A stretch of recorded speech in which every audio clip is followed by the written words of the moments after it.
तो चलिए अपनी क्लास को हम स्टार्ट करते हैं बच्चों। और लास्ट क्लास में मैंने आपको गुड्स की कंपोजिशन स्कीम आपको पढ़ाई थी। एक बार जल्दी से इसका क्विक रिवीजन लगा लेते हैं गुड्स वाले का, और फिर हम पढ़ेंगे सर्विस वाला।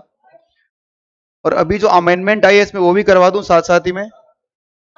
इसमें एक अमेंडमेंट आया है,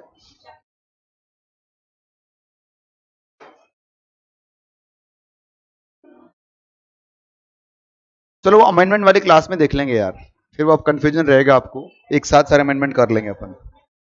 कंपोजिशन स्कीम आपकी है गुड्स वाली। ये क्या है स्कीम बच्चों? Composition levy. ये ऑप्शन मिलेगा आपको, आप चाहो तो रेगुलर स्कीम में टैक्स पे कर सकते हैं, चाहो तो कंपोजिशन स्कीम भी ले सकते हैं। कंपोजिशन स्कीम हमेशा ऑप्शनल होती है, आप चाहो तो लीजिए नहीं तो मत लीजिए। बट ये सबको नहीं मिलती। अगर आप छोटे स्मॉल टैक्स पेयर है तभी आपको कंपोजिशन स्कीम मिलेगी। तो स्मॉल टैक्स पेयर को ये मिलती है बच्चों। तो स्मॉल टैक्स पेयर का मतलब क्या होता है कि सर आप रजिस्टर्ड है और आपका एग्रीगेट टर्नओवर अगर इन स्टेट्स की हम बात करें, अरुणाचल प्रदेश, उत्तराखंड, मणिपुर, मेघालय, मिजोरम, नागालैंड, सिक्किम और त्रिपुरा, तो उसमें कितना देखना है आपको? 75 लाख देखना है। और 1.5 करोड़ क्या है? अदर स्टेट्स में आपको देखना है। एग्रीगेट टर्नओवर कैसे निकालेंगे? सारी सप्लाई इसमें शामिल की जाएगी भाई। जितनी भी आपकी सप्लाई है, चाहे आपके वो इंट्रा स्टेट सप्लाई हो, चाहे इंटर स्टेट सप्लाई हो, चाहे टैक्सेबल सप्लाई हो, चाहे एग्जाम सप्लाई हो, चाहे एक्सपोर्ट की सप्लाई हो। एक्सपोर्ट की सप्लाई को हम जीरो रेट सप्लाई भी बोलते हैं, ठीक है ना। ये जीरो रेट सप्लाई हो आपकी, आपका जो पैन नंबर है, जितनी भी ब्रांचेज है उनका सबका टोटल लगाया जाएगा। और उसके हिसाब से अगर वो टोटल आपका 75 या 1.5 करोड़ से एक्सीड करेगा तो नहीं मिलेगा, अदरवाइज मिल जाएगा। पर इसमें क्या शामिल नहीं करना, हमें नहीं शामिल करना जीएसटी का अमाउंट, नहीं शामिल करना इनवर्ट सप्लाई जिसपे आपने टैक्स पे कर रहे हो आप। अगर कोई इंटरेस्ट है तो इंटरेस्ट को भी इंक्लूड नहीं करके चलोगे। एग्जाम सप्लाई का मतलब क्या होता है? न्यूलिडेड सप्लाई, होली एग्जाम्प्टेड या फिर नॉन टैक्सेबल सप्लाई। एक्सपोर्ट को आप क्या बोलते हैं? न्यूलिडेड सप्लाई बोलते हैं। एग्जाम्पल मैंने बताया कि अगर आप राजस्थान, यूपी और दिल्ली के अंदर आपके 3 अलग अलग ब्रांचेस के टर्नओवर हैं, तो टोटल कितना हो गया? 125 लाख हो गया। इसका मतलब आपको कंपोजिशन स्कीम मिल जाएगी। पर यदि अगर दिल्ली की जगह क्या हो जाए, सिक्किम हो जाए, तो सिक्किम में लिमिट कितनी हो जाती है? 75 लाख हो जाएगी। टोटल कितना आ गया? 1.5। तो किसी को नहीं मिलेगा कंपोजिशन स्कीम। मैंने आपको बताया था कंपोजिशन स्कीम या तो सबको एक साथ मिलेगा या फिर किसी को नहीं मिलेगा। अगर किसी ने वॉल्यूशन कर दिया तो सब बाहर हो जाएंगे कंपोजिशन स्कीम से। आगे बढ़ते हैं। रेट क्या रहेगा अगर आप मैन्युफैक्चरर है? किसके अलावा? टिप वाले प्रोडक्ट जो आपके, टिप मतलब टबैको, आइसक्रीम, पान मसाला, और ए मतलब एडेड वाटर, तो कितना होगा? 0.5 सारी सप्लाई के ऊपर। रेस्टोरेंट पर कितना है? 2.5 है। और अदर है मतलब ट्रेडर है आप, तो क्या होगा? 0.5 टैक्सेबल टर्नओवर जो भी होगा। इसमें मैन्युफैक्चरिंग की बात हो रही है, अगर ट्रेडर हो आप इनके तो आप इसमें कवर हो जाओगे और आप पर टैक्स लग जाएगा 0.5 के हिसाब से। परमिशनल लिमिट कितना है? आप सर्विसेज भी दे सकते हैं 10% टोटल टर्नओवर का, और 5 lakh which ever is lower जो होगा, सॉरी हायर जो होगा। फिर इसके बाद बता रखा है हमें कंपोजिशन स्कीम लेने के लिए कुछ कंडीशंस हैं। सबसे पहले कंडीशंस हैं सर्विसेज आप नहीं दे सकते, क्योंकि गुड्स की कंपोजिशन स्कीम आपको, तो सर्विस आपको, आप इसमें एंगेज नहीं होंगे। तो इसका मतलब आप 10% वाले परमिशन लिमिट में आप आ सकते हैं। फिर आप सर्विसेज की बात करें तो बोल रहे हैं कि सर अगर एग्जेम्प्टेड गुड्स आप सप्लाई करते हैं तो कंपोजिशन स्कीम लेने का फायदा नहीं है, इसको उसको नहीं मिलेगा। आप अगर इंटरस्टेट सप्लाई आप नहीं कर सकते जब आपने कंपोजिशन स्कीम ले ली है, और आप ईसीओ के थ्रू अपनी सप्लाई नहीं कर सकते आप, और आप मैन्युफैक्चरर टिप वाले प्लस ए, तो आपको कंपोजिशन स्कीम नहीं मिलेगी। रिस्ट्रिक्शन क्या है? रिस्ट्रिक्शन पहले कि आप इंगेज नहीं हो सकते टिप प्लस ए वाले प्रोडक्ट के अंदर, आप सीटीपी एनआरटीपी नहीं बन सकते, और ना ही आप आईटीसी क्लेम कर सकते हैं, ना ही सामने वाले से आईटीसी क्लेम कर सकते हैं। मतलब आप टैक्स इनवॉइस इशू नहीं करेंगे, आप टैक्स कलेक्ट भी नहीं करेंगे, और आपने सभी बिल्स वगैरह पे लिखना पड़ेगा आप कंपोजिट डीलर हो। इंटीमेट करना पड़ेगा आपको कंपोजिशन स्कीम के लिए। कब इंटीमेट करना पड़ता है? आप पहले से रजिस्टर्ड है तो साल की शुरुआत में इंटीमेट कर दीजिए आप। अगर आप पहले से रजिस्टर्ड नहीं है तो जब रजिस्ट्रेशन करवा रहे हैं उस समय ऑप्शन ले लीजिए आप, आपको कंपोजिशन स्कीम मिल जाएगा। फिर देखा composition scheme with inward supply under RCM. RCM के अंदर बोल रखा है कि जो कंपोजिट डीलर होगा वो जो टैक्स पे करेगा वो आरसीएम में टैक्स जो भी पे करेगा वो कंपोजिट रेट से नहीं पे करेगा, जो भी उसका रेट होगा उसी से पे करेगा, ठीक है भाई। क्योंकि जो कंपोजिट डीलर का आउटवर्ड सप्लाई होता है केवल उसी पर क्या होगा? पूरे का टैक्स जो भी उसका है कंपोजिट टैक्स देना पड़ता है। जहां तक हमने कर लिया था। अगला है बच्चों कंपोजिशन स्कीम फॉर सर्विसेज।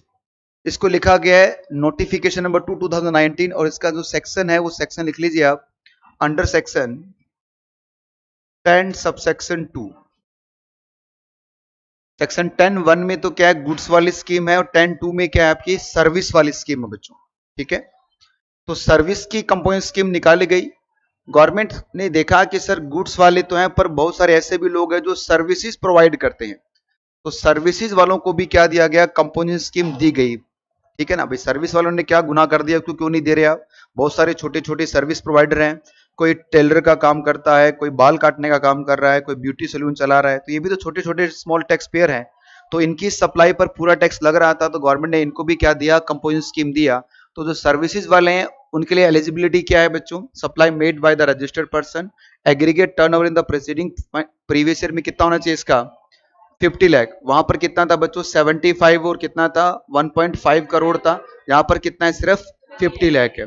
और ये कंपोजिशन स्कीम कौन सी ऑप्ट नहीं करेंगे, गुड्स वाले कंपोजिशन स्कीम ऑप्ट नहीं करेंगे।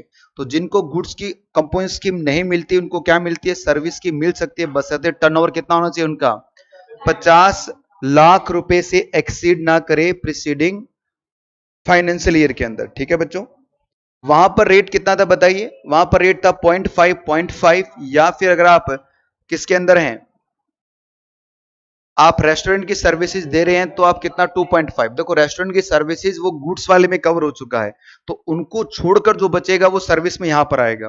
तो टैक्स का रेट क्या रहेगा, जीएसटी का 3+3 रहेगा। वहां बहुत नॉमिनल है, यहां पर थोड़ा ज्यादा है बच्चों, 3+3 का मतलब 6% आपको देना है on first supply of goods और सर्विसेज और both up to aggregate turnover of 50 lakh from the first day of the April. इसको समझना पड़ेगा, first supply of the goods और सर्विसेज और बोथ का मतलब क्या हो गया, इसमें इंक्लूड क्या होगा, first day of the April financial year से रजिस्ट्रेशन सबसे करवाना है। और जो टैक्स पेबल करोगे आप नोटिफिकेशन मतलब सर्विस वाले के अंदर, sale not include the which become the liable for registration.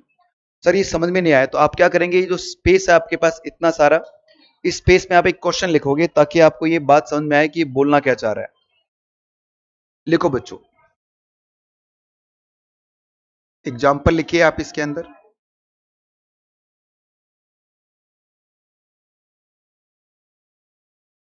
देखिए मैं आपको पहले एक सेक्शन पढ़ाता हूं, अंडर सेक्शन 22 सब सेक्शन 1। इसको हम अगले चैप्टर के अंदर मतलब रजिस्ट्रेशन वाले चैप्टर में इसको हम डिटेल में बात करेंगे। रजिस्ट्रेशन वाले चैप्टर के अंदर हम इसको डिटेल में बात करेंगे। ये सेक्शन क्या बोलता है कि अगर आपका टर्नओवर, क्योंकि आप सर्विस के अंदर है तो सर्विस की बात कर रहा हूं मैं, सर्विस का टर्नओवर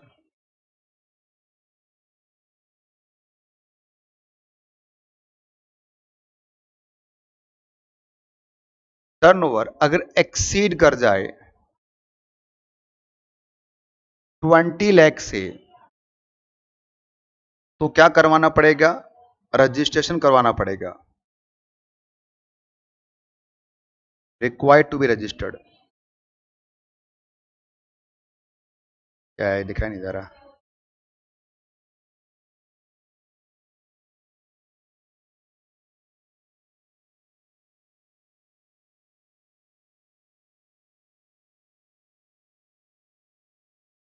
ये बेटा सेक्शन 22 सबसेक्शन 1 बोलता है कि अगर कोई पर्सन जो सर्विस में एंगेज्ड है और उसका टर्नओवर 20 लाख से एक्सीड कर जाए, तो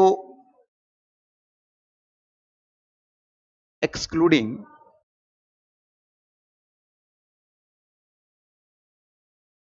आप बस इतना देख लेना,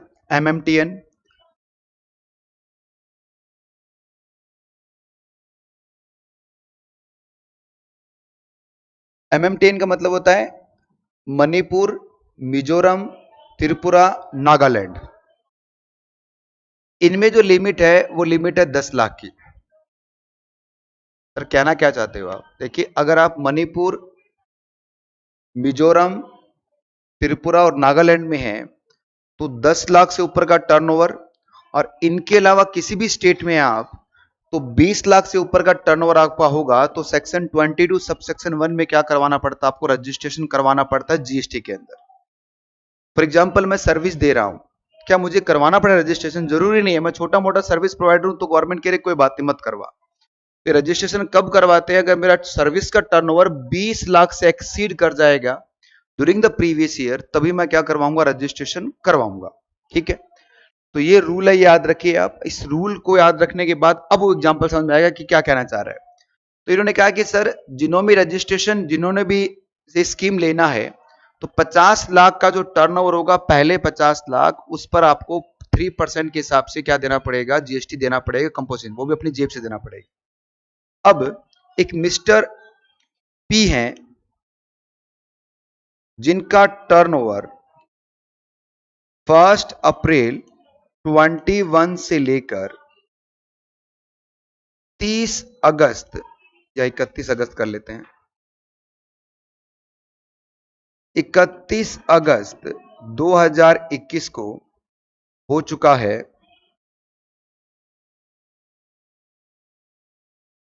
20 लाख। फिर मिस्टर पी ने क्या कर दिया, अप्लाई कर दिया किसके लिए, अप्लाई फॉर रजिस्ट्रेशन। आई क्या बात समझ में आपको? रजिस्ट्रेशन के लिए अप्लाई कब करोगे, जब टर्नओवर एक्सीड करेगा तभी तो करोगे। अप्लाई कर दिया रजिस्ट्रेशन के लिए, कब अप्लाई किया है, ऑन 31/8/2021। अब इसके बाद में सर 1/9/2021 से लेकर 31 मार्च 2022 तक का जो टर्नओवर है वो है इनका 40 लाख रुपए का। Calculate amount of GST payable under composition scheme of goods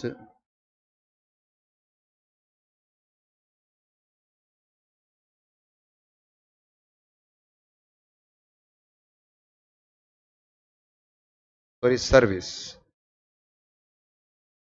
composition scheme of services. Question फिर समझिए। अब इस क्वेश्चन का आंसर मैं लिखने जा रहा हूं ऊपर की तरफ, ये हटा दो ना ये वाला। तो देखो सॉल्यूशन है क्या सर, ये मेरा फाइनेंशियल ईयर है, यहां से स्टार्ट हो रहा है 1 अप्रैल 21 और यहां पर मतलब 31/8/2021 तक टर्नओवर कितना है मेरा, 20 लाख का। इसके बाद टर्नओवर कितना हुआ, 40 लाख का। यहां मैंने क्या किया है, अप्लाई किया है किसके लिए, रजिस्ट्रेशन के लिए। अब होगा क्या, प्लस मैंने कंपोजिशन स्कीम भी क्या कर ली है, सर्विस की ऑप्ट कर ली। तो अब क्वेश्चन ये उठता है कि सर टैक्स लगेगा कितने पर। तो ये सेक्शन क्या बोलता है कि सर आपको पहले 50 लाख की सप्लाई पर 3% टैक्स देना पड़ेगा, पहले 50 लाख की सप्लाई पर। और इस पहले 50 लाख की सप्लाई के अंदर वो सप्लाई भी शामिल है जब तक आपने रजिस्ट्रेशन नहीं करवाया था। इसका मतलब अब जो 50 लाख का कैलकुलेशन करेंगे हम, वो यहां से लेकर यहां तक का होगा बच्चों। इसका मतलब कि सर फॉर फर्स्ट 50 लाख के लिए, इस फर्स्ट 50 लाख में क्या होगा, 20 लाख तो वो है जो क्या है, रजिस्ट्रेशन वाला है। आई क्या बात समझ में आपको? और क्योंकि इस समय तक आप रजिस्टर्ड नहीं थे ना, तो आप पर उस पर क्या नहीं होगा, नो टैक्स, इस पर कोई टैक्स आपको नहीं देना। अब बताओ बैलेंस कितना बच गया है, 30 लाख बच गया। तो इस 30 लाख पे टैक्स कितना लगेगा भाई, मल्टीप्लाई कितना परसेंट, 3%, कितना हो जाएगा, 90,000 CGST का और 90,000 SGST का। तो सर बाकी जो बच गया है उसका क्या करोगे आप, बाकी जो 10 लाख बचा है वो अब नॉर्मल स्कीम में आपको टैक्स पे करना पड़ेगा, जो भी आपकी नॉर्मल स्कीम है उसमें टैक्स पे करना पड़ेगा। ठीक है, लिख लीजिए एग्जांपल।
बातें मत करो। बताओ बैलेंस कितना बच गया बच्चों? बैलेंस बच गया आपका 10 लाख। इस 10 लाख पर अंडर सेक्शन 9 अप्लाई हो जाएगा। मतलब आप नॉर्मल स्कीम में जाओगे और जो भी नॉर्मल टैक्स रेट है, नॉर्मल टैक्स रेट है, टैक्स रेट अप्लाई हो जाएंगे। और नॉर्मली टैक्स रेट सर्विस पे होता है बच्चों 18% का। ठीक है ना? आपको आईटीसी भी मिलेगा, आप इनवॉइस भी काट सकते हैं, सब कुछ हो जाएगा। फिर एग्जांपल समझ में आया आपको? ये था क्या? बिल्कुल आसान और सिंपल लैंग्वेज में कि जब आप 50 लाख का टर्नओवर कैलकुलेट कर रहे हैं, क्योंकि 3% 50 लाख पे लगेगा, तो इस 50 लाख के ऊपर, इस 50 लाख के ऊपर जो भी अमाउंट आप कैलकुलेट करेंगे, उसमें पहले जो रजिस्ट्रेशन के लिए अमाउंट होगा, अगर आपने रजिस्ट्रेशन नहीं करवा रखा तो उस 50 लाख में उसको भी शामिल आप करोगे। इतना सा है। अब एक बार नोट्स निकाल के फिर देखो बेटा, क्या अब आपको ये बात समझ में आ रही है जो इसने लिखी हुई है? अब पढ़िए कैसे लिखा है इसने। देखिए, जीएसटी का रेट क्या रहेगा? 3+3% for 6% of first supply of goods और सर्विसेज और both up to aggregate turnover कितना है? 50 लाख। ठीक है ना? पहले 50 लाख पर 3% लगेगा। From first day of the अप्रैल, पहले अप्रैल के पहले दिन से, not first supply of the goods और सर्विसेज और बोथ, इंक्लूड क्या होगा? Supply from the first day of April for registration, वो भी इंक्लूड होगा। और अब क्या होगा बच्चों? क्या? Tax payable under the notification number supply shall not include which the become liable for registration, कि जितने अमाउंट के लिए रजिस्ट्रेशन के लिए आप अप्लाई करेंगे उस अमाउंट पर जीएसटी क्या नहीं लगेगा? ये टैक्स नहीं लगेगा। मतलब आप क्वेश्चन में देखिए मैंने क्या नहीं कर रखा, उस 20 लाख पर जीएसटी नहीं लगाया, बट ये 20 लाख इस 50 लाख के लिमिट में शामिल हो जाएगा। इतनी सी बात है। अब हमारे बुक का क्वेश्चन कर सकते हैं अपन। आओ बुक खोलते हैं। बुक का एक क्वेश्चन है बच्चों। बुक का क्वेश्चन कहां है? बुक का क्वेश्चन ये रहा। कितने गया भाई बुक का क्वेश्चन? थोड़ा बड़ा क्वेश्चन है बच्चों, पढ़िए आराम से। चंपक चाचा का क्वेश्चन है ये, और चंपक चाचा को आप जानते हैं बहुत पर्सनली। चंपक गड़ा।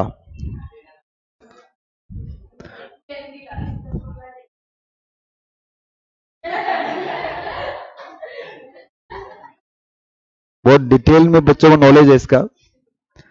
एक फोटोग्राफर है बच्चों चंपक, जिसने अपना providing the photography services in Delhi for April this year.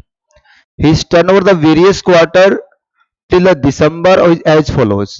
अप्रैल से जून का क्वार्टर में कितना है? 20 लाख है। जुलाई से सितंबर में कितना है? 30 लाख है। और अक्टूबर से दिसंबर में कितना है? 20 लाख है। In the given case, since the Champak has started the supply of services in the current financial year, his aggregate turnover in the preceding financial year is nil. In the current year, he is eligible for composition scheme for the services. He become eligible for registration when the aggregate turnover exceed कितना हो जाए? 20 लाख। ठीक है? While the registering of GST under GST, the off for composition scheme for services for determine the turnover of the state of the payment. अब मुझे बताओ बेटा, इस केस में बताओ कितना अमाउंट आएगा जीएसटी का?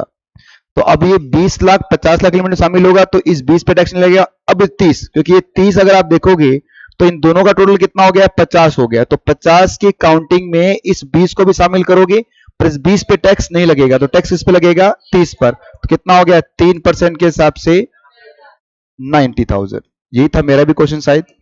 और बचा हुआ 20 पर क्या होगा? फिर आपका नॉर्मल टैक्स रेट लग जाएगा। ठीक है, अब पढ़ते हैं। Determine for its turnover in the state for the payment of tax under the composition scheme for the services turnover of the April-June quarter 20 lakh shall exclude of the value of supply from the first day of the April of the financial year up to the date of which the person become for liable for registration under this act and to be excluded from the this purpose. Next 30 lakh turnover of the July September quarter shall be the pay the 6%, 3% CGST और 3% SGST। CGST 90,000, SGST कितना? 90,000। और end of the July September quarter aggregate turnover कितना हो चुका है? अब आपका 50 लाख पहुंच गया। अब इसके बाद क्या होगा? His option to avail the component scheme for the services shall lapse by the end of the July and September quarter, and thereafter he is required to pay tax under normal tax rate 18%. The tax payable by the October से दिसंबर quarter में कितना होगा 20 लाख, 18% मतलब कितना होगा 3,60,000। इसमें दो टुकड़े हैं बच्चों, 360 का मतलब 9% और 9% ही है, ये 9% CGST और 9% क्या है HGST है। While the computing of aggregate turnover determine the Champak eligibility for the paid under the company scheme, value of supply from the first day of the April of financial year up to the date when the such person become liable for registration under this act, that is turnover of the April and June quarter are included। ठीक है, आई बात समझ में आपको? ये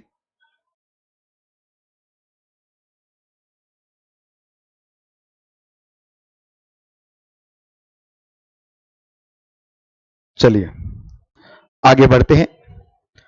आगे बता रहा है कंडीशंस क्या क्या हैं।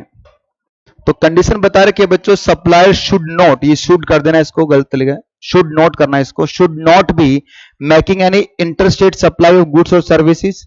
तो बता रखा है कि सर सप्लायर क्या नहीं कर सकता, इंटरस्टेट सप्लाई ऑफ गुड्स और सर्विसेज नहीं कर सकता, वो सीटी पे एनआरटी पे नहीं हो सकता, वो not engage A supply of business of making the any supply of bill which GST is not leviable. Supplier is not issue the bill of supply. Supplier should not engage the tip plus a product. Mention the bill में क्या करना पड़ेगा उसको, क्या tax किसके हिसाब से pay कर रहा है वो, company scheme section 10 two A के हिसाब से पे कर रहा है। Not eligible to collect the tax on supplies, ITC नहीं मिलेगा। Sale liable for pay tax under the 939 for the applicable rate, जैसा सेम है, कुछ भी चेंज नहीं है बच्चों। अब मुझे बताओ अगर हम दोनों को कंपेरेटिवली देखें, गुड्स और सर्विसेज को हम कंपेरेटिवली देखें, तो मुझे बताइए क्या क्या दिखेगा हमें। लो भाई आप मुझे, ये कोई नोट नहीं है, ये हम अपनी तरफ से प्रैक्टिस कर रहे हैं। ये बच्चों क्या, गुड्स, और ये क्या है, सर्विस। सबसे पहले बताइए टर्नओवर की अगर हम बात करें तो यहां पर टर्नओवर कितना है, 75 लाख है, या फिर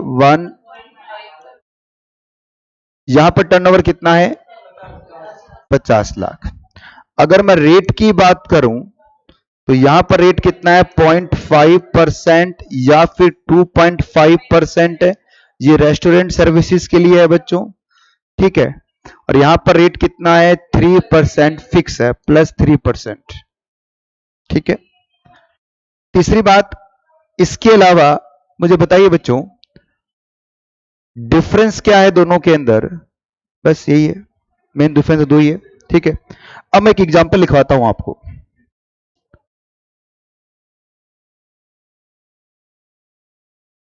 एग्जांपल लिखना आप,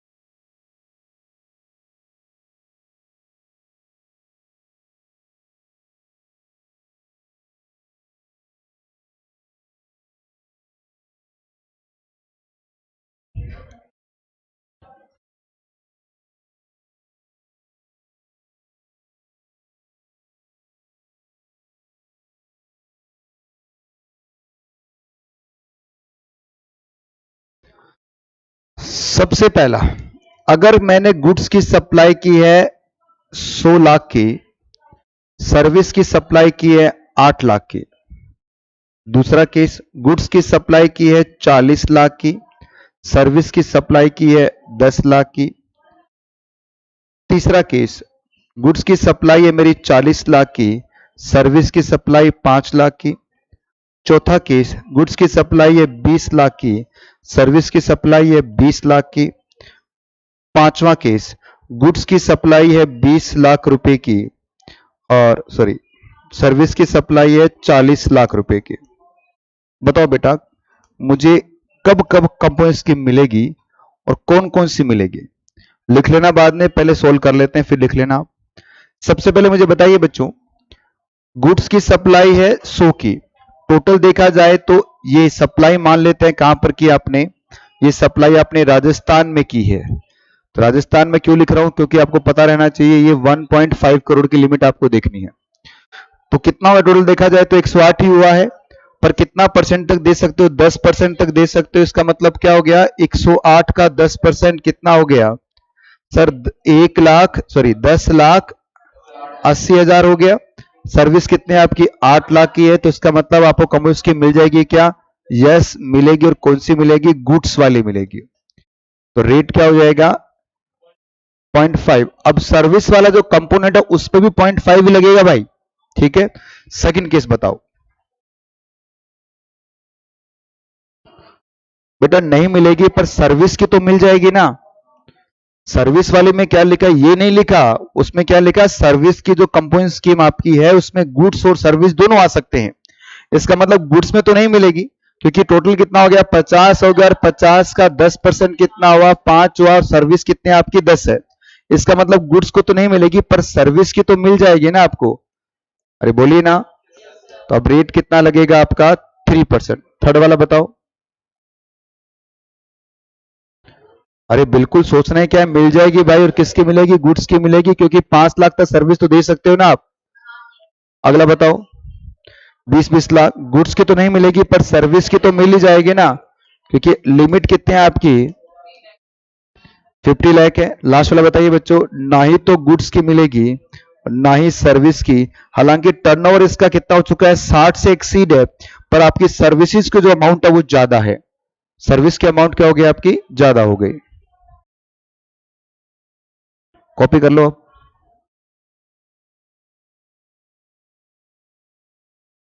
करो कॉपी करो।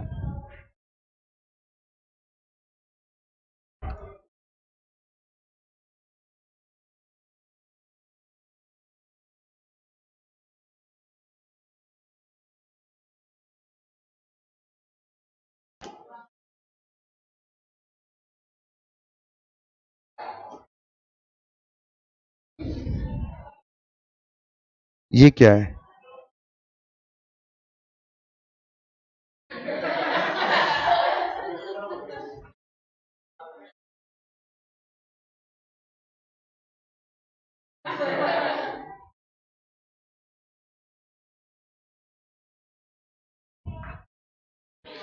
पॉइंटर भी आता है इसके अंदर ना।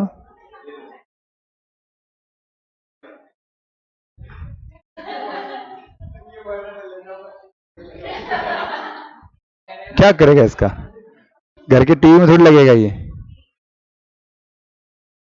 हाँ भाई आगे समझ में ऑनलाइन वालों? रिप्लाई करो भाई। जो बच्चे क्लास में थे तो वो तो रिप्लाई कर दो, पुराने वाले तो नहीं करेंगे। आप तो करो।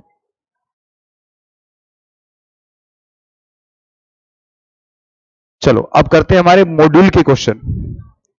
कॉपी हो गया सबका?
राम सेवक वाला क्वेश्चन करके दिखाइए भाई।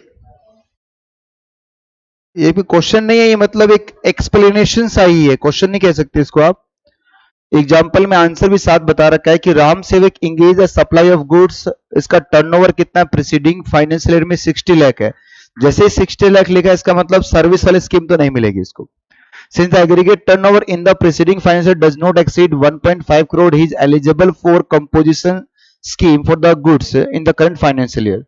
Further, in the current financial year, he can supply of services other than restaurant services up to the value of कितना? 10%, मतलब 6 लाख या 5 lakh, whichever is higher. He can the supply the services up to the value of 6 lakh in the current financial year. If the value of services supplied exceeds 6 lakh, he become for ineligible for the composition levy for the goods and not for the same. ठीक है बेटा,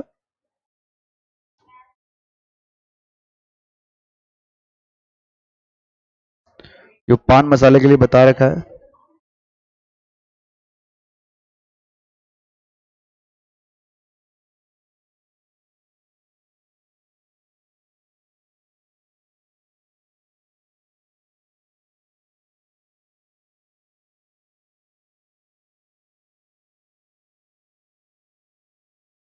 zero point लिखिए, देखो बेटा,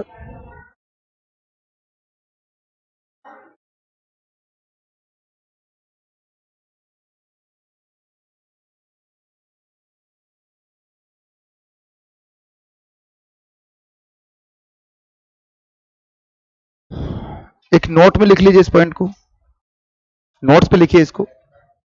Denial of option to pay tax under composition scheme by the tax authority.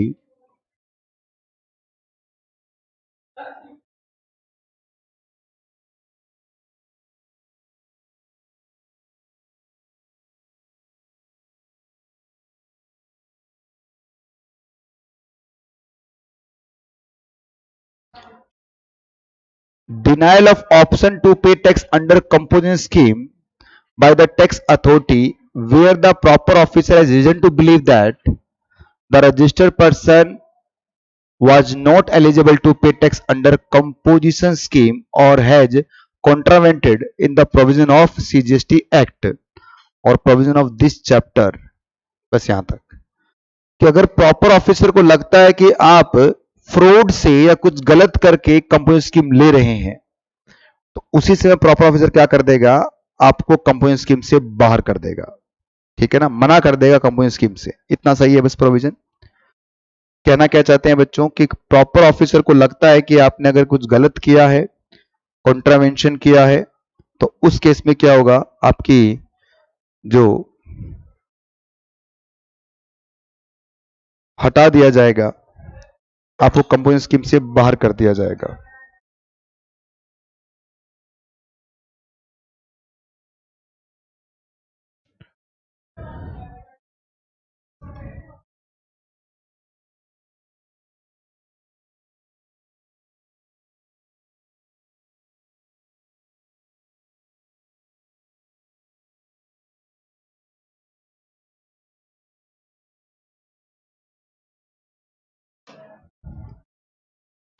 लिख लिया आप लोगों ने?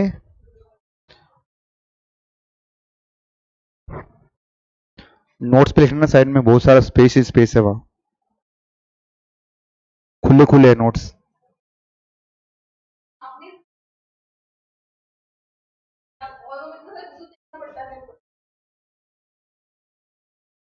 वो कौन सा मैग्निफिकेंस ग्लास बोलते हैं उसको?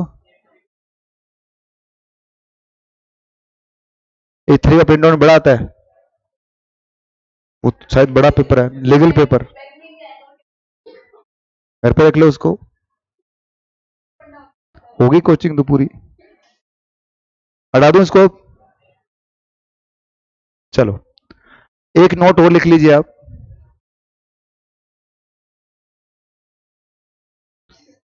ये वाला।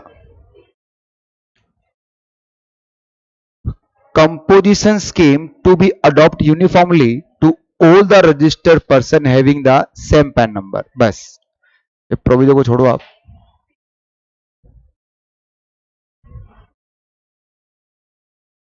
मतलब क्या हो गया, इसका मतलब ये हो गया कि अगर आपने किसी भी एक रजिस्ट्रेशन के लिए कंपोजिशन स्कीम ली है, तो आप सबके लिए कंपोजिशन स्कीम आपको लेनी पड़ेगी। ऐसा नहीं, ऑप्शन नहीं है यहाँ पर, एक में ले ली तो आपको सबको लेनी पड़ेगी, एक से बाहर तो फिर आप सबसे बाहर। Composition scheme to be adopted uniformly by all registered person having the same PAN number।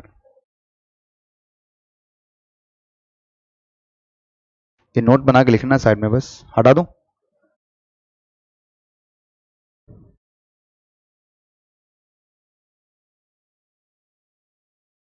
Provision provision छोड़ो आप, सिर्फ वो नोट लिख लीजिए आप, यूनिफॉर्मली सबको एक साथ मिलेगी।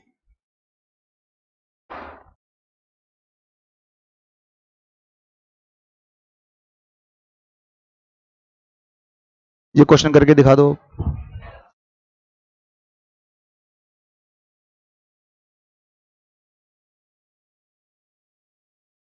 ए dealer Kishorilal and sons has two offices, एक तो दिल्ली में है, eligible composition scheme levy for goods. If Kisorilal Sons opt to composition scheme for goods, both offices would pay tax under composition scheme and eligible by all the conditions may be prescribed for the all said composition scheme.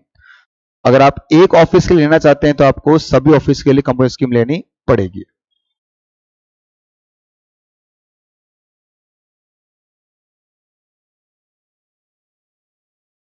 यहां पर इन्होंने difference बता रखा है बच्चों goods का और services का। Registered person who is not eligible for composition scheme for goods, registered person who is not eligible for composition scheme for services. तो क्या बोला, supplier engage the making of any supply of goods और services which not liable to tax. सही है, हमने पढ़ा था कि अगर आपने सारी एग्जाम सप्लाई है तो आपको कंपोजिशन स्कीम नहीं मिलेगी। सेम बात यहां पर भी लिखी हुई है। दूसरा क्या है, supplier engage the making the any interstate outward supply of goods और सर्विसेज। यहां पर भी क्या है, supplier engage in the making the any interstate outward supply of goods और services. Person supplying any the goods और services through the electronic commerce operator, same यहां पर भी है। आइसक्रीम, पान मसाला, वाटर, सेम यहां पर भी है। Supplier who is either of the casual taxable person, non resident person, same यहां पर भी है। फिर यहां लिखा supplier of services as the provided section 10(1), कितना था, 10% सर्विस दे सकता है। जहां ऐसा कुछ भी नहीं है, मतलब आप कितनी मर्जी सर्विस दे सकते हो, क्योंकि वो प्योर किसके लिए, सर्विस के लिए है। चलिए आइए अब अपने क्वेश्चंस को करते हैं, हमारी बुक के क्वेश्चंस को। चैप्टर नंबर 3 का है पूरा का पूरा। State the person liable to pay tax under following independent case provided the recipient is located in taxable territory. तो बताना आपको टैक्स किस चार्ज में लगेगा, आरसीएम में लगेगा, एफसीएम में लगेगा या नहीं लगेगा, वो आपको बताना है। Service provide by the arbitrary tribunal to any business entity, RCM. अगर यहां बिजनेस एंटिटी की जगह हो जाता अदर पर्सन तो क्या होता बच्चों, नहीं लगता, लगता ही नहीं। क्या कर रहे हो यार, अगला देखो नेक्स्ट पॉइंट। तो इसका आंसर है आरसीएम। दूसरे का बताओ क्या होगा, स्पॉन्सरशिप सर्विसेज दे रही है तो ये भी किस में आएगा, आरसीएम में आएगा। तीसरा देख के बताइए, रेंटिंग ऑफ इमल property provided by the central government to registered business entity, registered business entity है बेटा, बताइए। रेंटिंग ऑफ इमल प्रॉपर्टी आरसीएम में एफसीएम, आरसीएम में एफसीएम। देखो याद करवाता हूं मैं, रेंटिंग ऑफ प्रॉपर्टी के लिए मैंने गवर्नमेंट ने क्या बोला कि अगर सामने वाला रजिस्टर्ड है तो वो खुद टैक्स पे कर देगा, नहीं तो फिर कौन टैक्स पे करेगा, गवर्नमेंट टैक्स पे करेगी। इसका मतलब क्या हो गया, अगर रजिस्टर्ड पर्सन है, बिजनेस एंट्री रजिस्टर्ड है, तो उस केस में क्या हो जाएगा बेटा, उस केस में क्या लगेगा, एफसीएम लग जाएगा। और अगर आप रजिस्टर्ड आरसीएम लग जाएगा। और अगर आप रजिस्टर्ड पर्सन नहीं है तो फिर क्या लगेगा, आपका एफसीएम लगेगा। मैंने आपको एग्जांपल भी दिया था, नहीं याद आ रहा तो जल्दी से खोल के देख लीजिए बेटा, वहां पर नोट्स के अंदर इमल प्रॉपर्टी का 5A नाम की एंट्री बना रखी है। उस 5A एंट्री को देखियो, ध्यान से पढ़ो। 5A एंट्री,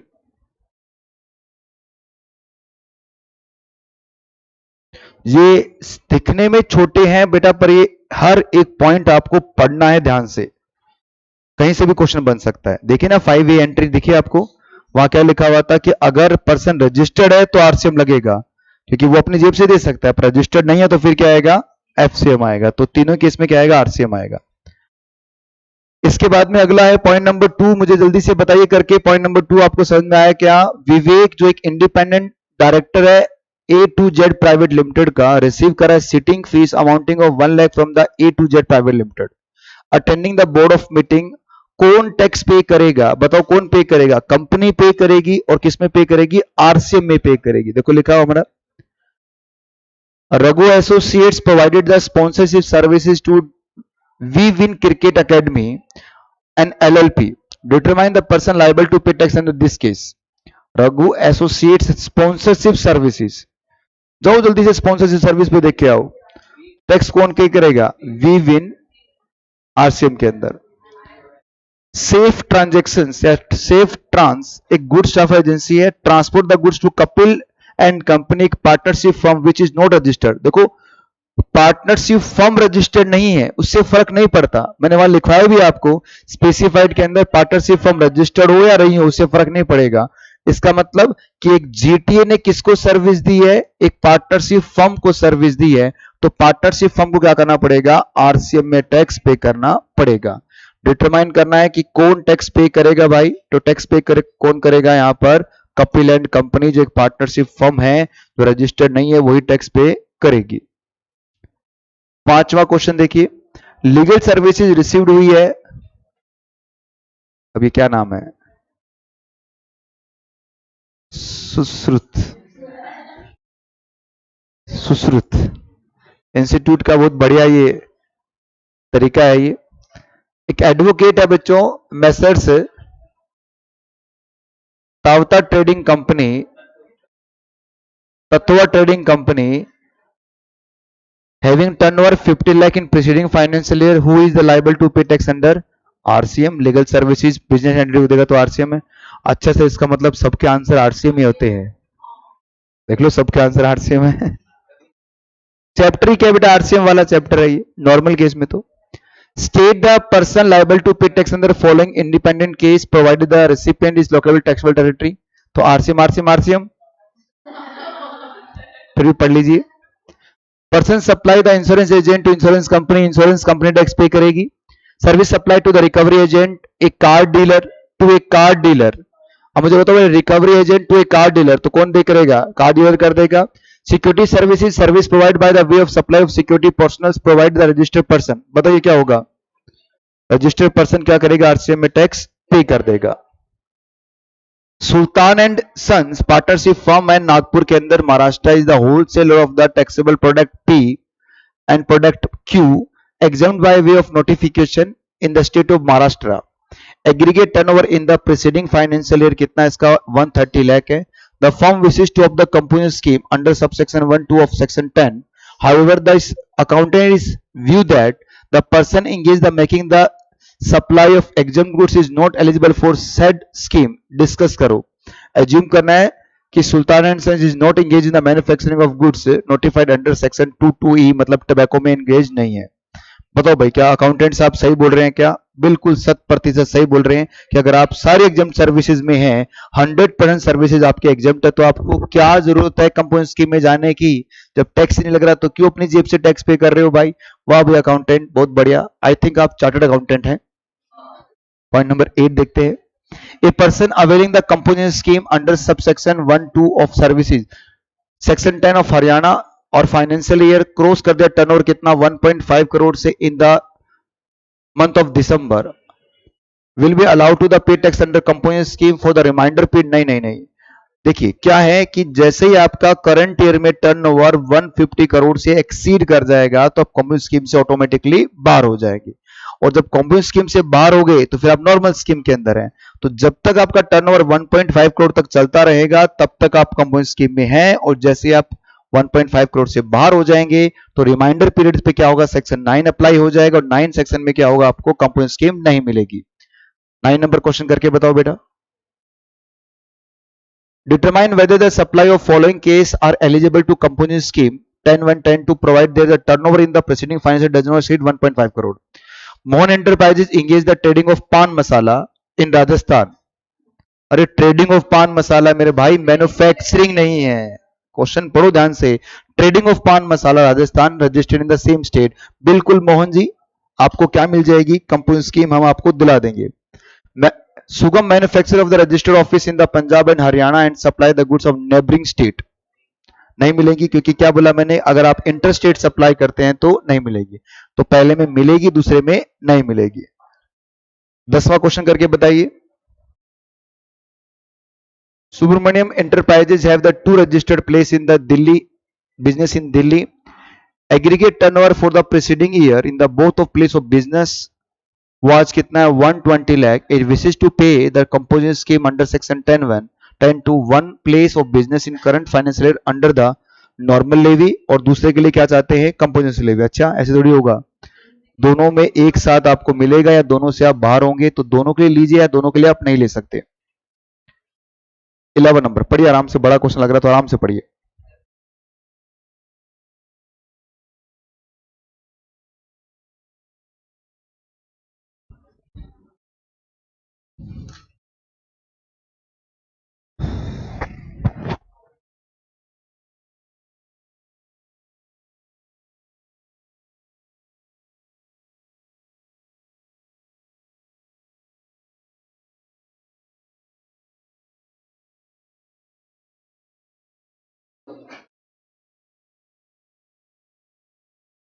बताओ मिलेगा अजय को कंपोजिशन स्कीम क्या? रजिस्टर्ड है repair centre electronic goods are repaired services. Repair center is located state of Rajasthan. Not engage the making the any interstate supply of services. Aggregate turnover देर क्या preceding financial year 45. बिल्कुल सब चीजें सही है, मतलब commerce scheme मिल जाएगी. With reference of provision CGST Act examine करना आपको. Mister Ajay can opt the composition scheme under section 10(1) 10(2) in the current financial year और whether the eligible for avail the benefit of composition scheme under section 10(2)(a). देखिए 10(2)(a) service की होती है, आप उसको ठीक कर लो, वहां पर 2 लिखवाया मैंने. 10(2)(a) करो उसको. 10(2) होता है गुड्स की और 10(2)(a) होती है सर्विसेज की. तो नोटिफिकेशन नंबर हमने लिखा है ना अभी, उसमें मैंने 10(2) लिखवाया, आपको 10(2)(a) कर लो उसको. 2A. Considering the option to payment to avail by the Mr. Ajay, compute the amount of taxable payable assuming the aggregate turnover the financial year कितना उसका 35 लाख. आपके आंसर में क्या फर्क पड़ेगा? अजय प्रक्योर मतलब परचेज करता है few item required to providing the repair services neighbouring state of the Madhya Pradesh. भाई आप परचेज करते हो इंटर स्टेट तो कोई दिक्कत नहीं है, आपके आंसर में कोई फर्क नहीं पड़ेगा. आपसे पूछ रहे हैं अजय सर्विसेज देता है 45 लाख की, क्या उसकी सर्विसेज है? तो बताइए उसको गुड्स वाली स्कीम लेनी चाहिए या सर्विस वाली लेनी चाहिए? अरे भाई उसको सर्विस की ही मिलेगी, गुड्स की कैसे मिल जाएगी? गुड्स के लिए तो सिर्फ कितना हो सकता है 5%, सॉरी 10% तक या 5 लाख रुपए मिलेगा. तो भाई अजय तेरे को क्या मिलेगा? Examine whether the Mr. Ajay can opt for composition scheme under section 10(1) 10(2) in the current financial year. नहीं भाई नहीं मिलेगी. या whether the eligible for avail the benefit of composition scheme 10(2)(a. इसका मतलब 10(2)(a) मतलब सर्विस वाली मिलेगी. Considering of the option to payment of fee available Ajay, compute the amount of tax payable by him assuming that the aggregate turnover कितना उसका 35. तो 35 का कितना हो जाएगा? 3% और 3% कितना हो जाएगा बच्चों? 35 लाख का 3% कितना हो गया? 1,05,000. 1,05,000 हो गया. दोनों 1,05,000 और 1,05,000 ये इसको टैक्स अपनी पॉकेट से देना पड़ेगा. फिर बता रखा है क्या आपके आंसर में क्या फर्क पड़ेगा अगर अजय नेबरिंग स्टेट से परचेज कर लेता? भाई परचेज में कोई दिक्कत नहीं है, सेल में दिक्कत है, तो कोई फर्क नहीं पड़ेगा. मैसर्स यूनाइटेड इलेक्ट्रॉनिक्स एक रजिस्टर्ड डीलर है supplying the all type of electronic appliances in state of Karnataka. Aggregate turnover in the preceding financial year way of supply of appliances कितना है? 120 लाख. देखो अप्लायंसेस मतलब गुड्स हो गया. 120 लाख का इसका प्रीसीडिंग प्रीवियस ईयर का टर्नओवर दे रखा है, मतलब एलिजिबल फॉर कंपोजिशन स्कीम हो रहा है भाई ये तो. The firm also expect to provide the repair and maintenance services of the such appliances of the current financial year. वो कुछ क्या करते हैं बेटा, अप्लायंसेस को ठीक भी कर लेते हैं, रिपेयर की सर्विस भी दे रहे हैं. रेफरेंस ऑफ प्रोविजन आपको बताना है. Examine whether the firm can opt for composition scheme under section 10(1) और 10(2) current financial year turnover if the include the supply of the both goods and services. बताओ भाई कितना तक कर सकते हैं? तो बता रखा है कि सर अगर ये 10% या फिर कितना 5 लाख विच एवरेज हायर तक ये क्या करते हैं, सर्विसेज दे सकते हैं. आपको ये लिख के आना पड़ेगा क्योंकि आपको ये प्रीसीडिंग फाइनेंशियल ईयर का 120 दिया हुआ है, करंट का कुछ नहीं दे रखा. तो आपको ये थ्योरी में लिख के आना पड़ेगा कि सब आपका ये 5% वाला, सॉरी 10% और 5 लाख वाला रूल यहां पर अप्लाई है. इफ यस मतलब ये 5% वाला है तो what amount of service can be supplied, तो कितना अमाउंट होगा? अमाउंट का तो पता ही नहीं क्योंकि अपने करंट ईयर का तो बता ही नहीं रखा ना. ये तो जो 120 है टर्नओवर ये प्रीसीडिंग का है, तो अमाउंट कितना होगा? पहले का आंसर यस है और दूसरे में क्या बताना है आपको? पूरा अमाउंट बताना है, मतलब 5 लाख और 10% ऑफ टोटल टर्नओवर. तो देखो इस तरह थोड़ी लिख के आनी है आपको. ये देखिए ये पूरा आपको लिख के आना पड़ेगा. Registered person opting the composition scheme under section 10(1) 10(2) can also supply the services other than assistant services for value of कितना 10% of turnover in the preceding year or 5 lakh whichever is higher in the current financial year. Thus the related electronics and supply the repair services maintenance services up to कितना 12 lakh 10% of 20 lakh और 5 लाख. तो इसका मतलब कितना हो गया? Current financial year में 12 लाख दे सकता है. तो इसने ये माना है कि जो पिछले साल का टर्नओवर है वही इस साल का है भाई, 120 को इसने मानकर कर दिया है. ठीक है, तो ये था आपका एक चैप्टर जिसके मैंने सारे क्वेश्चन करवाए. अब हम निकालेंगे हमारा स्कैनर. निकालो स्कैनर. स्कैनर मंगवाया भाई मैंने. हाँ अब स्कैनर इसमें कहां से आएगा?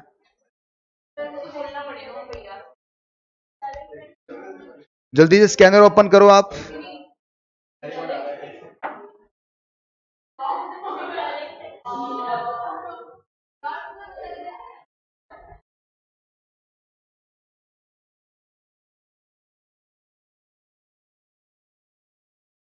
अरे क्या एकदम सही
बता रहा हूं मैं आपको।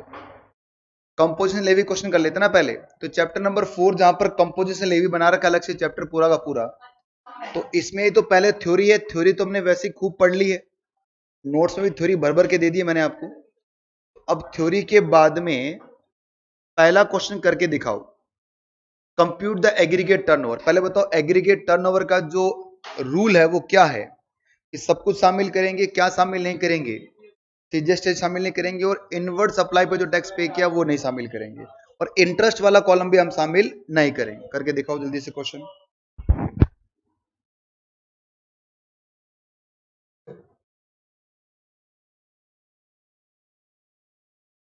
मिस्टर जफर है आसाम के, प्रोवाइड द फॉलोइंग इंफॉर्मेशन। देखो आसाम का मतलब हो गया 1.5 करोड़। ऐसे क्वेश्चन आएंगे, आपको याद रखना पड़ेगा कौन से में कितना है। You are required to find out the aggregate turnover for composition levy financial year 22-23। बताओ value of the taxable outward supply out of above 10 lakh was course in interstate transaction. उससे क्या फर्क पड़ता है, दोनों के दोनों शामिल आप कर लोगे, ठीक है भाई। Value of exempt supply including the 30 lakh receive from the interest and advance. इसका मतलब क्या होगा, कितना आएगा, सिर्फ 40 लाख आएगा। Value of invert supply on which the liable to pay tax under reverse charge, ये तो आएगा ही नहीं। वैल्यू ऑफ एक्सपोर्ट ये भी आ जाएगा। टोटल लगाओ कितना हो गया, 90 और कितना हो गया, 95 लाख हो गया। इसका मतलब इसे कंपोजिशन स्कीम मिल जाएगी। बोलिए आई बात समझ में क्या? आंसर क्या होगा इसका, 95 लाख। अगला क्वेश्चन करो, इलस्ट्रेशन नंबर 2, जल्दी से पढ़ के बताओ। आपकी दुकान बहुत बढ़िया भाई। जो जनता मार्केट में है जयपुर के अंदर, ये अपना यहीं पे जनता मार्केट, कभी गए होंगे आप, बहुत बढ़िया जगह है। तो हाँ हाँ, वही वाली वही वाली।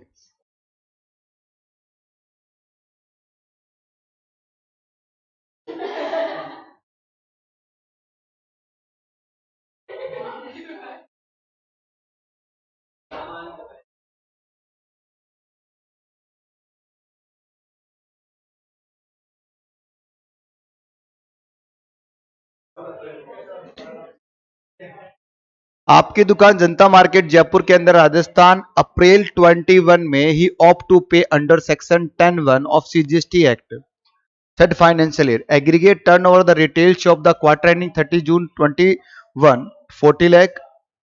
हाफ ईयर एंडिंग 31 सितंबर 21 टर्नओवर कितना पहुंच गया है, 85 लाख। आपकी दुकान रिकॉर्ड कर repairs repaid growth and turnover the reach 150 lakh by the end of December. तो दिसंबर तक जो 150 लाख का जो टर्नओवर है, इस पर कितना होगा आपका, आपकी दुकान पर 0.5 लगेगा।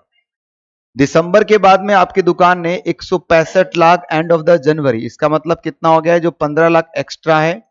डिटरमाइन करना है टैक्स लायबिलिटी ऑफ द आपकी दुकान, कंप्लाई करना है जीएसटी। नॉर्मल टैक्स रेट कितना है गुड्स का, 12% है, तो इस पे तो लगेगा 5% जो अपनी जेब से देना है। इस पर लगेगा कौन सा बच्चों, आपका नॉर्मल टैक्स रेट जो 150 लाख से ऊपर जा रहा है। आई क्या बात समझ में आपको? ले भाई बताओ आपकी दुकान का टैक्स कितना हुआ?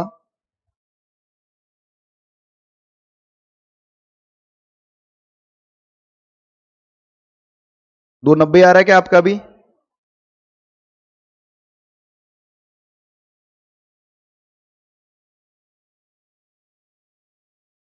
सीधा सीधा तो है, क्यों टाइम लग रहा है आपको? 1% करना पड़ेगा ना, 0.5 क्यों कर रखे बैठे हो आप? 0.5 दोनों मिला के 1% हो जाएगा। टोटल पूछ रहा है आपसे, ये टैक्स लायबिलिटी पूछ रहा है। नहीं समझ में आया? इसको यहां देखने की जरूरत नहीं, कितना टर्नओवर पहुंच गया ये बताओ। आपकी दुकान टर्नओवर कितना पहुंच गया, 165 लाख। ये लो, 165 लाख का मतलब क्या हो गया सर, 150 पे तो कितना लगेगा, 1% जो कितना हो गया, 150 हो गया क्या, 1.5 लाख हो गया। और बाकी जो बचा हुआ कितना, 15 बच गया है। 15 का 12% कितना हो गया, 180। 1,80,000 लगाओ, टोटल दोनों कितना हो गया, 3,30,000। ये आंसर है। इसने क्या कर रखा है भाई? अच्छा, इसलिए कंफ्यूज हो रहे हैं आप। 2,90,000 किया इसने।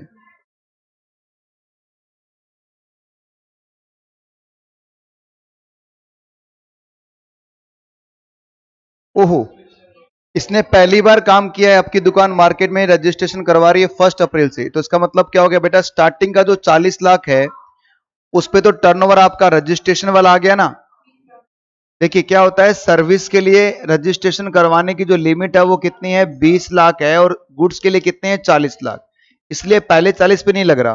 तो अब 150 जो आपका है उसमें 40 माइनस कर दीजिए, बाकी बचे हुए पे 1% लगा दीजिए, ठीक है। और 15 पे तो आपका 12% है ही, ये कितना हो गया, 1,80,000, क्योंकि नया है ना ये इसलिए नहीं ले रहे इसको। और ये कितना आएगा, 110 पे आएगा बच्चों आपका, तो 1,90,000, टोटल कितना हो गया, 2 लाख।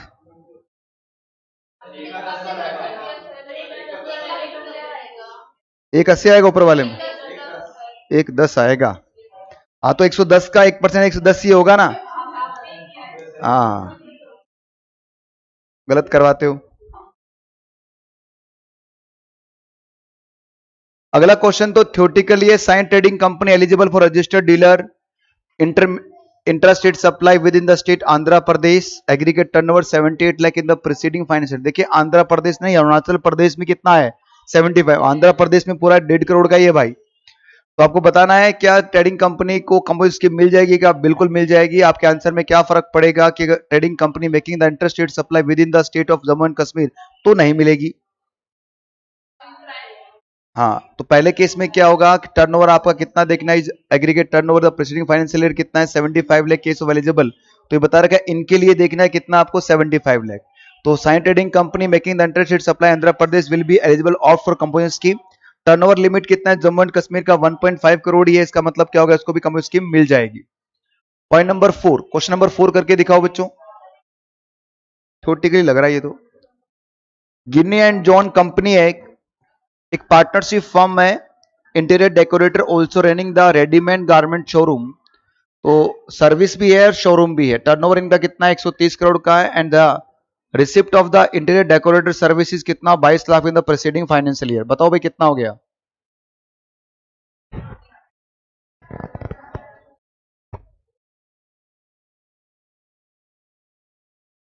टोटल 142 हो गया ना ये। 142 का 10% कितना हुआ, 112 क्यों, अच्छा 152 का कितना हो गया 10%, इसने कितना किया है, तो इसका मतलब इसको क्या नहीं मिलेगा, कंपोजिशन स्कीम नहीं मिलेगा। Girni and opt for composition scheme only for showroom, नहीं भाई दोनों के लिए इकट्ठा मिलेगा, इसको अलग अलग नहीं ले सकते। एक मिनट, इसने क्यों 42 कैसे निकाला भाई,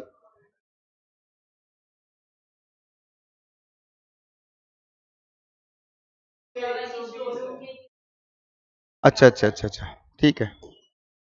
पांचवा देखिए, पांचवा थ्योरेटिकली है, शुभ लक्ष्मी ट्रेडर्स है engage the trading of goods with in the state of Maharashtra, preceding financial year turnover कितना, 140 करोड़ है ट्रेडिंग ऑफ गुड्स का। Further is also earn the bank interest 20, इसका कुछ नहीं करोगे आप। Shubh Laxmi traders wishes to composition scheme of current year, तो 140 में 20 तो आएगा नहीं, तो क्या होगा, इसको मिल जाएगा क्या, टर्न, तो एलिजिबल फॉर कंपोजिशन स्कीम। आसान सा था, ये बढ़िया क्वेश्चन है। आओ बेटा जल्दी से आंसर करके दिखाओ। सर ये सारी थ्योरी लिख के आनी है, एग्जाम में ऐसा क्वेश्चन आएगा तो बिल्कुल बेटा ये थ्योरी आपको लिख के आनी है अपनी लैंग्वेज में, आपको जरूरी नहीं है कि इसका लैंग्वेज यूज करो, आप अपनी लैंग्वेज में लिखना है। आओ देखते हैं बेटा अगला क्वेश्चन क्या है, आपको क्या बताना है इसके अंदर, एलिजिबिलिटी बतानी है, कंपोजिशन स्कीम मिलेगी या नहीं मिलेगी। A Limited is the manufacturing concern in Pune, financial year 2021. The total value of supply, including the inward supply tax under reverse charge, 1,53,60,000।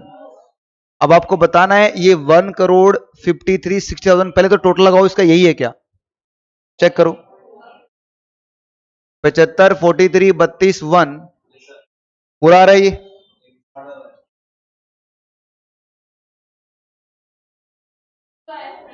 आ गया। अब बताओ, अब टर्नओवर इतना है इसका, इंट्रास्टेट सप्लाई फॉरवर्ड चार्ज आएगा क्या, यस सर।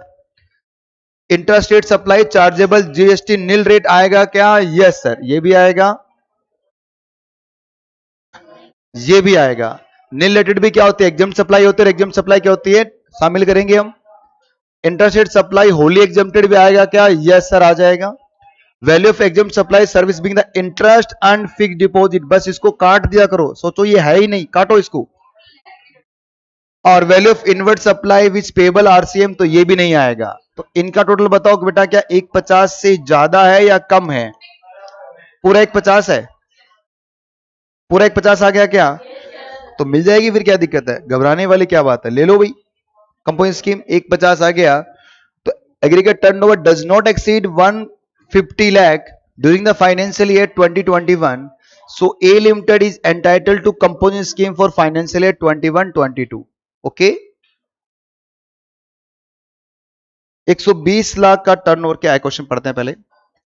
ए लिमिटेड एक मैन्युफैक्चरिंग कंसर्न है राजस्थान में, having the aggregate turnover 120 lakh in financial year 2021, opt for composition scheme, furnish you within the following information. The financial year 21-22 is required to determine the composition tax liability and total tax liability. The breakup आपको दे रखा है इसका, ये रहा breakup, खींचो।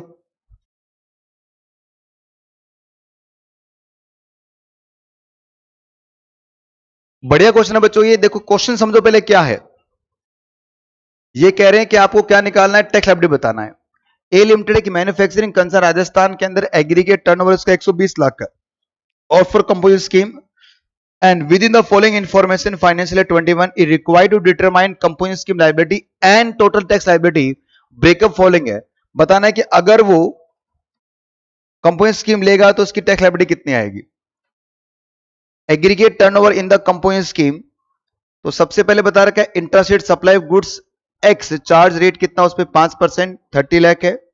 अगर वो manufacturer होगा, ट्रेडर होगा, तो क्या फर्क आएगा, मैन्युफैक्चर ट्रेडर की बात ही बोली है किसने,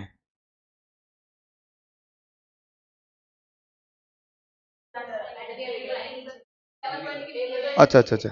also determine composition scheme liability of the if A is a trader, तो पहले मैन्युफैक्चरर के हिसाब से निकाल लो बेटा, फिर ट्रेडर के हिसाब से निकाल लेते हैं, क्योंकि इसमें लिखा हुआ है साफ साफ ए लिमिटेड क्या है, मैन्युफैक्चरिंग कंसर्न है। और मैन्युफैक्चरिंग कंसर्न में क्या होता है, सिर्फ और कौन सा लेते हो आप, सारा लेते हो, ट्रेडर में सिर्फ टैक्सेबल लेते हो। तो intrastate supply of the goods जिसपे चार्ज कितना है 5% है, तो ये आ जाएगा ट्रेडर के लिए, मैन्युफैक्चरर के लिए, नील रेट पे आ जाएगा। Interstate supply services charge with in 5%, services है बच्चों इसका 6 लाख का, इस पे भी आ जाएगा। और इंटरेस्ट तो कुछ करना ही नहीं होता, इसको तो मानो ये है ही नहीं क्वेश्चन के अंदर।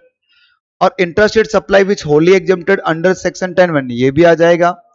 और अगर हम बात करें किसके साथ, value of invert supply which tax payable RCM, आएगा किस रेट से, 5% से आएगा भाई। आरसीएम में जो टैक्स पे करोगे वो तो उसी रेट पे होगा ना। और लास्ट में क्या लिखा है, interest rate supply the goods charge, कितना रेट आपका 18%, तो इस पे भी क्या आएगा आपका टैक्स आ जाएगा। तो एक तो 30 लाख, एक 240, एक 60, एक 18 और एक 30, इन सब पर कितना लगेगा, 1% लगेगा बच्चों। कितना हो गया,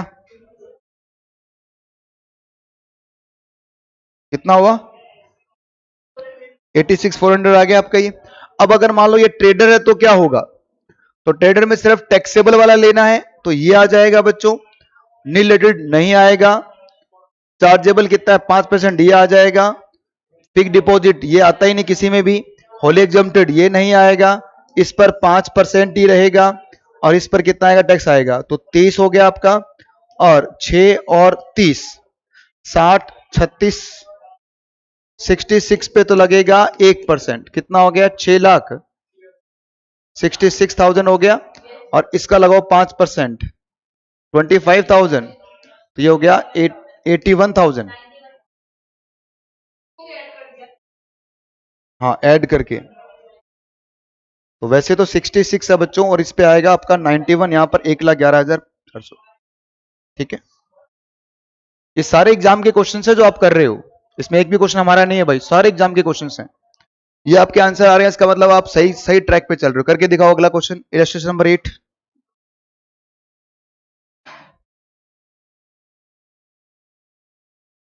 नॉर्मल और कंपोजिशन दोनों को कंपेयर करके पूछा हुआ है।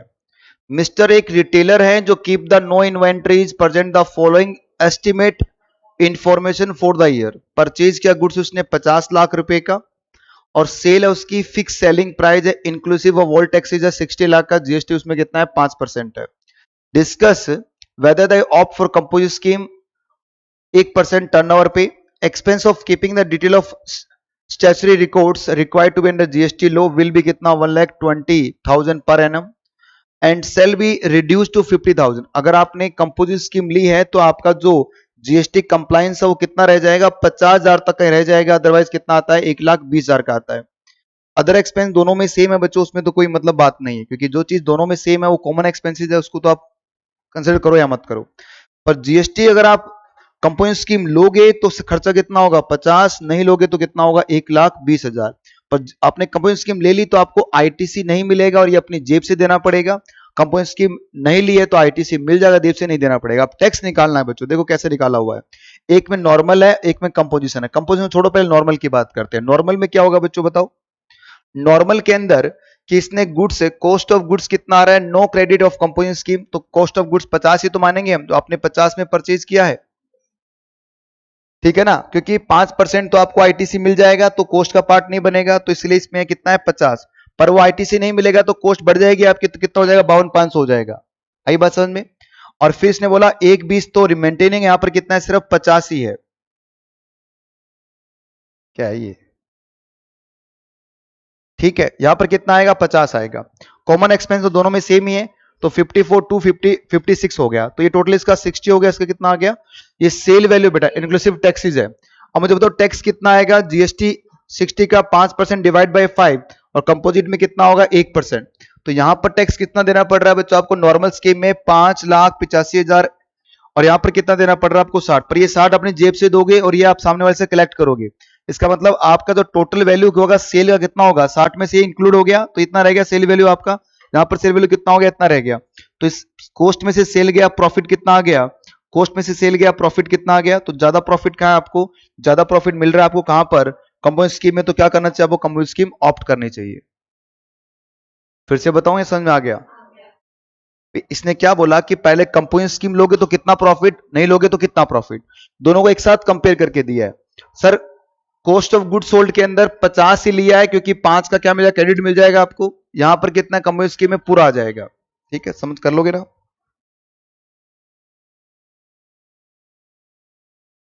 ये सब थ्योरेटिकल है, बाकी सारे ये क्या आ गया,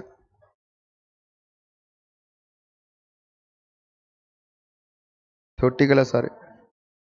प्रैक्टिकल क्वेश्चन है कि सारा थ्योरी लिखा हुआ है वो।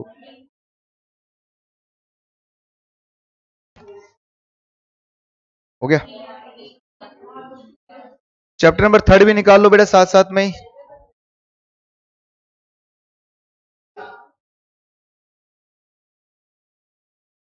चैप्टर नंबर 3 के अंदर आप देखोगे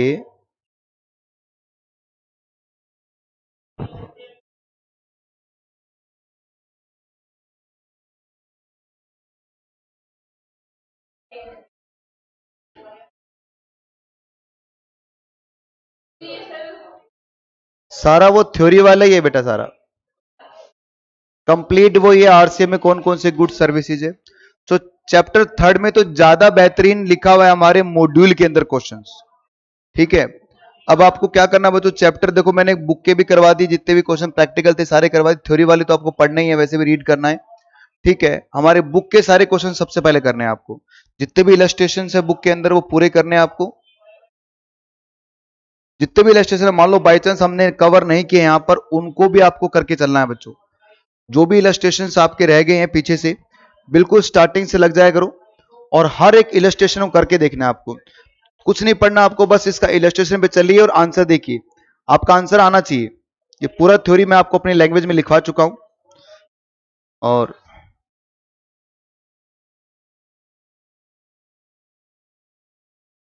इन सबको टालते हुए,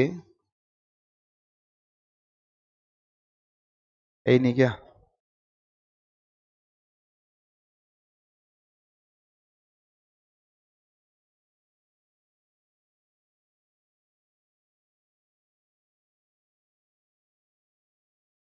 ये कर लिया था क्या आपने, क्या है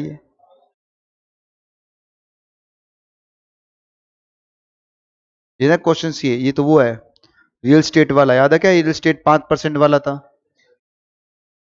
सारे करवा दिए भाई। तो ये हमारा चैप्टर कंप्लीट हो गया। ये क्या है? National tax market. ठीक है, चलिए अब स्टार्ट करते हैं। अगला चैप्टर हमारा 15 मिनट कर लेते हैं बेटा, क्यों खराब होगा। 7 नंबर चैप्टर स्टार्ट, या आप बोल दो या छोड़ दूं? अमेंडमेंट क्लास है मेरी यहाँ, अभी बस 4 बजे से है। 4 से जब तक अमेंडमेंट पूरे नहीं हो तब तक, जब तक अमेंडमेंट पूरी नहीं होगी तब तक। अमेंडमेंट में देखिए, अमेंडमेंट में जो है ना,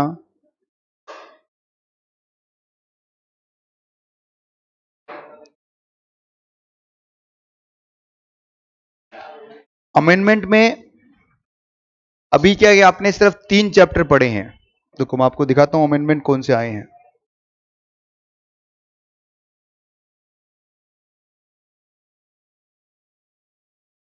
ये भी देख लो कहां से आपको रख लेने हैं वो अमेंडमेंट। BOS।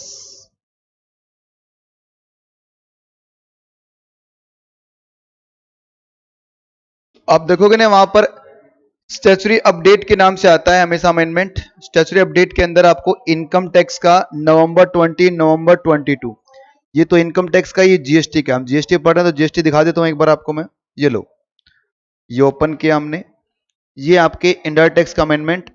और ये किसके लिए एप्लीकेबल है, ये साफ साफ लिखा मिलेगा आपको। ये जो आप एग्जाम दोगे नवंबर में, उनके लिए एप्लीकेबल है। ठीक है ना?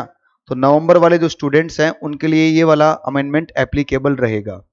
सबसे पहले चैप्टर नंबर 2 तो आपने पढ़ ही लिया है ना, तो उसका अमेंडमेंट देखिए क्या है बच्चों। एक छोटा सा अमेंडमेंट आया चैप्टर नंबर 2 के अंदर।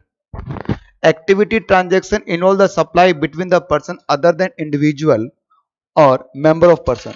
देखो मैं आपको इसको कंपेयर करके दिखाता हूं कि अमेंडमेंट कहां आया है। साथ साथ में नोट, जैसे अभी अमेंडमेंट क्लास जो आपकी रहेगी ना, उसमें नोट्स आप साथ साथ में ओपन करेंगे ताकि आपको पता रहे कि सर ये कहां से हमें देखना है। अ, ये रहा।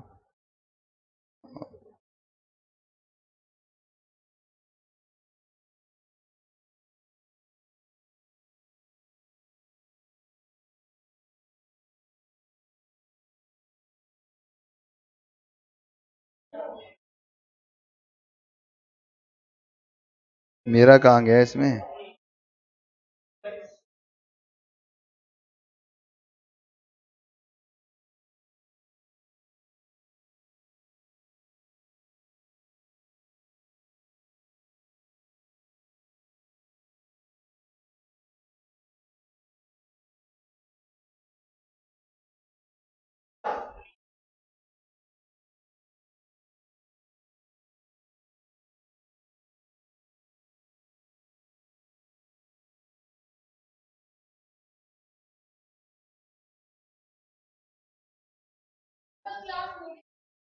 कल का मैं बता दूंगा बेटा आपको।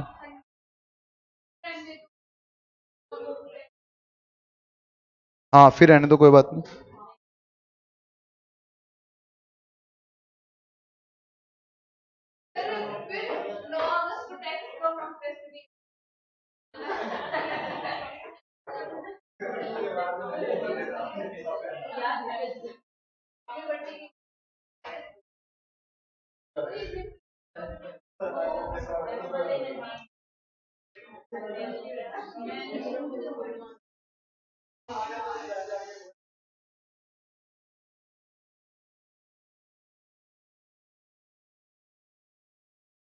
इसमें आ ही नहीं रहा है मेरा वाला तो।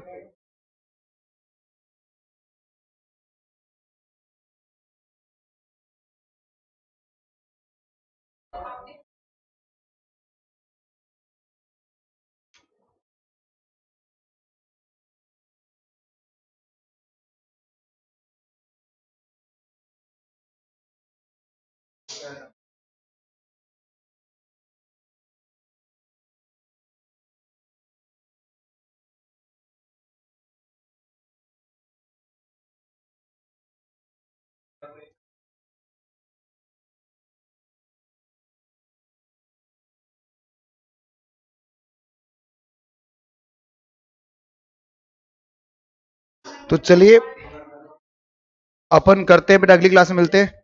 बाय बच्चों।